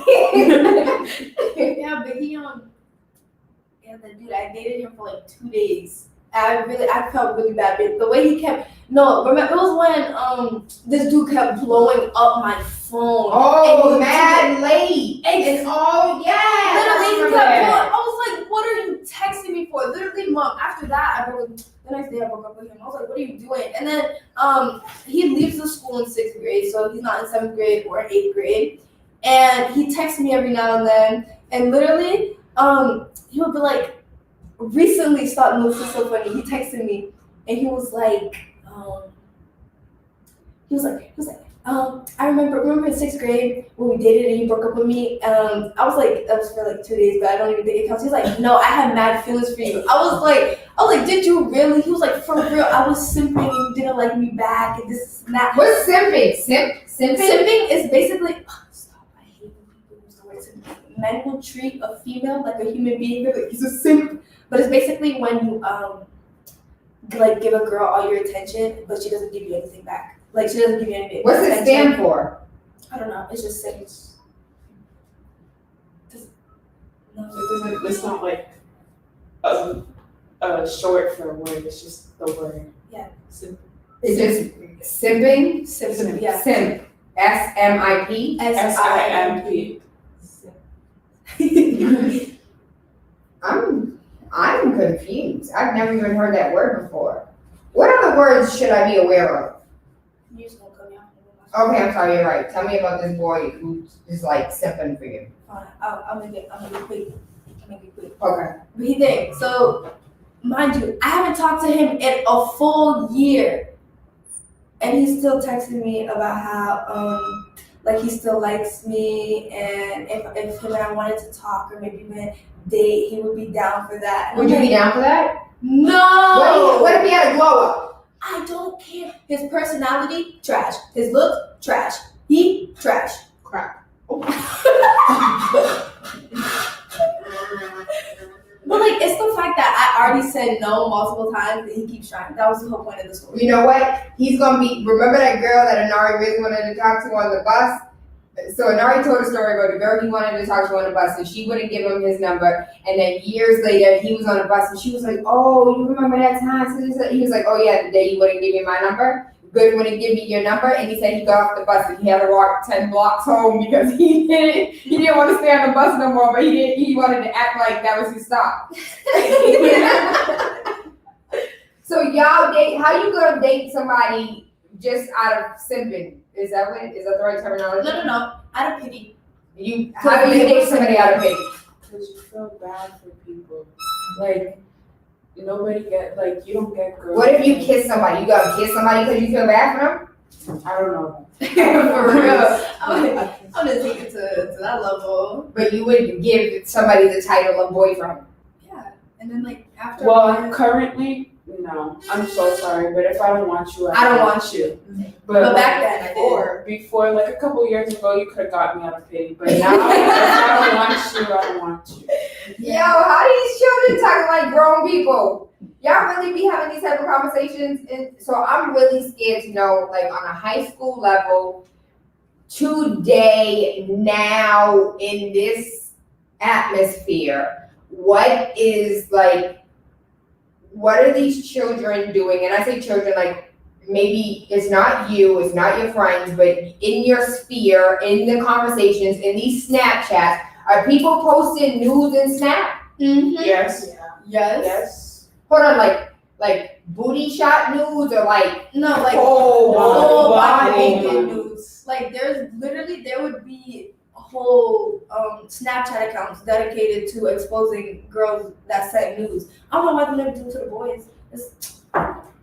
That's so thing. But go ahead. no, there's not much to say. That's really it. Yeah, so there's this girl in my grade, she got exposed and it was tough. She didn't go to school the next day. Oh, so she sent nudes and they exposed her? What it is males. All right, so you'll be texting, having like a normal conversation, whatever, and then they'll be horny, and then they'll be like, "Oh, you trying to send something or do this or do that," and you're just like, "No." And they'll be like, they'll pressure you and keep going and Or guilt going and trip going. you. Yeah, and they'll guilt you, and they don't stop until you do it. But I didn't. I don't know. Hold on, so all of y'all have experienced somebody asking you to send these things? Yes. Yeah, like the Hold on, what? So hold on, you're going into 7th grade. 8th You're going into 8th grade in and 5th grade. 5th grade, so 3 years ago. Uh-huh. Yo, you guys have to experience this by yourself. Like you don't ever like tell somebody. Friends. Yeah. That's really it. Because I feel like if you go to your mom or something, then you have to deal with who is it, Mm-hmm. And then like and them asking all these the questions questions, and interrogating you, and I'm like, I don't exactly. But when it's your friend, you could just sit there and be like, Plus. Hold on. Okay, so pause. This is a form of sexual harassment. If you don't, so you don't feel comfortable in going to an adult about this. This is a form of sexual harassment. Like send me a pom pom shot. Like is a form of sexual harassment. And you're like, I'm not gonna tell my mom. So how does that, do you feel, play into when women then go to college or then grow up in the world and then are sexually assaulted or actually raped and don't feel like they can go to the school police or go to the actual police? If you guys don't feel comfortable now exposing this nonsense, you don't think like maybe these boys grow up and feel like, well, I didn't get in trouble when I was in middle school, damn 5th grade. I didn't get in trouble when I was in high school. So I'm not gonna get in trouble being in college or being a grown man doing some crazy, what's the guy in you type situation? Joke situation. I think, okay, 2 things. First of all, I think it's not like I'm not comfortable going to you, because I'll go to you, I don't care. It's just like, it's been so normalized that it's like, literally, it gets to the point where like, if somebody, because like, people will add me off the Snap and they'll be like, oh, you're cute, send me nudes. I would just block them. I'd be like, no, like, what's the point? Yo, is that's where it's at right now? Yeah, literally, if they see what you like, let's say somebody I don't know adds me off a Snap, and then like I post myself on my main story, and I'm like, oh, somebody hit me up or something. Like they slide up and be like, oh, you're mad cute. Or the weird thing that some of them will do is like they'll compliment you, like they'll really come up to like, oh, you're mad pretty. You seem like you have such the illest vibe. Like you're so cute, and like you're different. Exactly, like you're this, you're that, and then they'll hit you straight, be like, no, I'd be like, you want to help me real quick? I hate when you want to help me? No! I'm like, yourself. Yo, hold on, pause. Asaria said, do you want to help me? And YouTube said, yo, this is how rampant this nonsense is? Yes. Yo, they be weird. And I'm like, there's no need for all of this. Like, I'm not even trying to talk to you in the first place. And then you want to hit me up on some nudes? You want some noodles? So what happens when somebody says, can you help me? Like, You block them. Or you say no. No. And if, exactly. what's the first time somebody asked you, can you help me? No, but they were like, can you help me? What happened after they said, can you help me? Okay, the very first time somebody asked me that, I don't remember when it was. All I know is like somebody asked me on Snap, and I was like, help me with what? They're like, oh, so you see, I'm horny, and I would really appreciate it if you could help me finish. And I was like, what? I was like, how am I supposed to help you? They're like, oh, send me nudes. I'm like, buddy, no, I'm not gonna do that. And then they would get mad at me for not saying hers. I'm like, you literally go watch porn. Don't come like, what do you? No. I remember the first time. Come closer to the mic. The first time a guy asked me to send nudes, I went on the internet and I took pictures of girls in their panties, and I was just like, here you go, not me. Elena and Natalie and I, like, it didn't get so bad, but like we would get to the point where we were so annoyed with it that we made a whole group chat, and anyone that would ask any girls for nudes or like continue to press on about it, especially if they would ask minors when they're not a minor. And we made a whole group chat, and we would add them to the group chat, and we would literally interrogate them, and they would try to leave out of that. Like, they would get to the point where they would block all of us, and we like made a new account, added them, and did it again. Like, it was.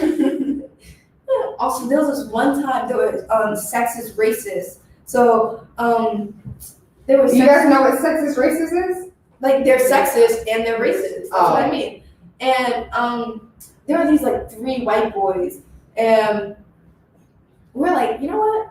I need to take my anger out on something. So we called them, and we're like, so I heard you have a lot of stuff to say. And they're like, I don't even want to hear it. First of all, I don't know who you think you're talking to like that. Like, go back in the kitchen where you belong and go and cook and do this and that. I'm like, How you call them? They have your number? no. Like a Snapchat call? No, we had their number. How? I don't even know how we managed to make it work. And it's just men these days are really going through it. Like, boys these days and men these days, they're just going through it. I think that's. Are you sexist? Are you secretly sexist? Against men? Yes. No. I mean, maybe. I don't. It may come off like that. I think. No, it's like. My big issue is that men don't see women for what we really are. Like, they don't see us for everything that we are, everything that we can be. And it gets me mad when a girl asks to be appreciated, and they're just like, and then they get mad at you for wanting to be appreciated, or they get mad at you for like not allowing them to hurt you anymore. Like, literally, dudes will get mad at you because you're like, I'm not gonna sit here and stand under you and let you try to ruin my life. And then they're like, oh, well, you're just a hoe anyway. I bet you. What? A what? A hoe. Yo, y'all be subjected to men calling y'all names on Snapchat. I don't allow it, but it's happened. Like, literally, they would get mad at you, would call you the B word, you didn't send them something. I'm like, So, okay. how many people do you have blocked on Snapchat? Is it only Snapchat? Is it Insta? Is it other form? Because y'all don't even use Facebook. I don't know one young person with a damn Facebook account. Y'all only use TikTok, Snapchat. Do y'all use Instagram at all? I use Instagram. You guys remember Pink? That was like your first social media. Ooh, Yo. What was Ooh? I don't remember Ooh. Ooh, it's like. It was like a Zoom session. Hey, y'all say hey to this is Miss Spark right here. Hi.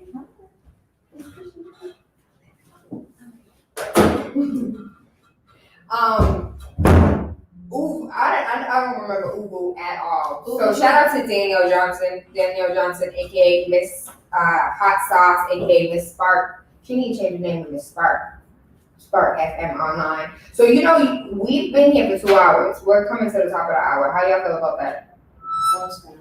For real. What do parents need to know?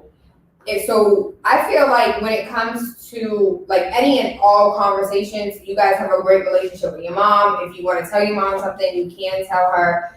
Like, she may overreact, but you can share with her how you're feeling, what you're going through, or if something serious happens where a lot of kids don't feel like they can have an open conversation with their parents. What would you say to parents that maybe don't have a relationship with their children but want to begin a relationship with their children and like be able to have these conversations? Like, what do parents need to know to keep their children safe, and what do they need to do to start having meaningful conversations? Your child has to be able to trust you, Mhm. and trust that you will keep it between you guys, depending on what the situation is, and making them feel comfortable to go to you to talk to you about something. It may be hard depending on because everybody's different. I know I don't really like opening up. Like I'd rather keep it to myself and or talk to my sister or talk to my friend rather than talking to my mom about something unless it's really serious. That's because I feel like I don't know. I feel like it's easier to talk to people that you know will won't have even though parents, their job is to protect their children and just tell them when they're wrong and correct them when they're wrong, but sometimes I don't want to hear I'm wrong. What do you want to hear? You want me to lie to you? Not lie, but I just don't want to hear it. I just don't. There's certain things that I just don't want to hear and don't want to have to deal with. And so y'all just don't tell us stuff. No, I think my biggest thing with telling you stuff is I love you, but I'm about to expose you real quick. You love, and I mean you love going back to back in my day, or I done when I was your age, and I'm sitting here that was a different time. Those are literally 2 different decades. It's not the same thing at all. And I'm again, you have your experiences, but you can't. And that'd be your response to everything. You'd be oh, well, when I was your age, I did it. And I was well, you can't always resort to that. I think my main thing is always keeping an open mind for one. Realizing what time you're in. That things. Have I been doing better? Yes, okay. But it's. But it's remembering what time you're in, and that things aren't always going to be the same, and it's not always going to go as you want it to. So keeping an open mind, listening, because there are certain parents that you'll tell them something and it'll go through one ear and out the other, but they'll swear on their life that they actually heard you, but they'll keep repeating themselves over and over and over again. And I'm sitting here you didn't listen to me. If whenever I make a new point, you keep going back to your old one that I've already gotten rid of. You're already wrong. Let's move on. I feel like parents, they really have to make an effort to have a relationship with their child. They can't just, it's not a one-sided thing. If you truly want a relationship, you have to really work for it. I agree with that, and I feel you both have to come together and be able to trust each other. Because if I let's say with the whole we're just talking about with boys and the whole new thing. If I had a really bad experience, which I haven't had bad experiences, but if it was a really bad experience, I would tell my mother, but I would just there's certain things that I want to happen and I don't want to happen. I don't want to have to deal with the part where give me your phone and take Snapchat off of it. Exactly. Why do you need my phone? What do you need to go through my phone for? Because there's inappropriate there is people stuff. sending nudes. This is ridiculous. Absolutely not. Give me the phone, delete Snapchat, take off TikTok. This is what you guys are doing. This is what you're going through. No more pictures, no more friends with words and all this other stuff. But why do I have to be a consequence when it wasn't my fault when I didn't do it? So I don't understand.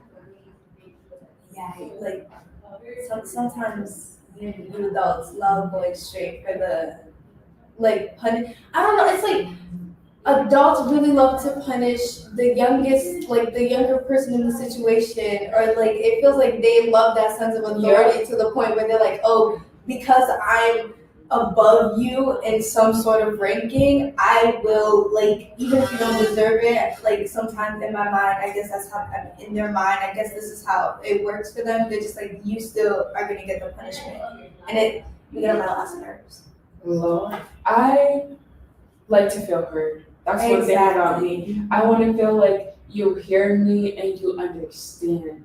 And if you have a hard head and I can't get to you and be like, tell you something and you really be like, okay, I understand this and here's what we're going to do to fix this. Instead of, you're wrong and you're going to have to do this and I'm right and da da da da. Like, can't we just come, like, talk and have an agreement? Why does it always have to be a consequence? Yes, consequences are okay when they're really needed, but sometimes they're not really necessary.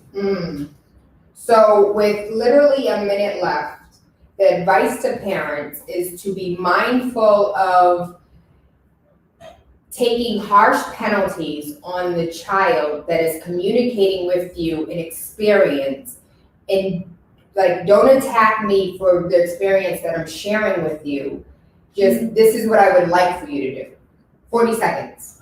Also, don't rush it. Like, don't try and force it upon, like, if this child wants to have a conversation with you, let the conversation happen when they want to have it, and don't try and force the conversation upon them, because then it's not going to happen the way that it needs to happen. And certain things won't be said that you would rather hear. Like, if I don't feel comfortable to say something, I'm not going to say it until I feel comfortable. And with that being said, I am Tayla Andre. You are Soraya. Sanaa. And Asaria. And this was Wake Up with Tayla Andre, Freaky Friday, PG13 edition. I hope y'all learned something, because as a parent, I did, and I have a whole bunch of takeaways. And this is, I learned a lot. I'm scared. And Jasmine, tell them about Mommy's book. Okay. Well, my mother created a book called Finally Home, right? Finally Home? Yes, Azaria. It's called Finally Home, and it's basically like the step-to-step guide of everything you need to know as a first-time home buyer. It answers all the questions that you may have. Go read it. Jasmine, I was so proud. I'm so proud. Okay, we have 12 seconds. I am Tayla Andre. You can find everything Tayla Andre at TaylaAndre. I thank you. I love you. I appreciate you. And I hope you have an amazing day. Mwah. That was fun. You want to feed me now? Well, us? No, you guys, I was going to make you starve. That is so good, by the way. I was listening the whole time. I was like, they sound so great. I learned so much too about vegetarian. Yo, and y'all are very sexist.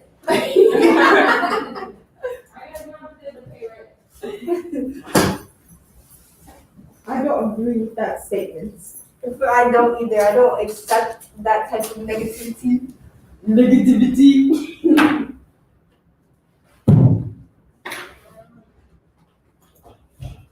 Sexism is not it for me, man.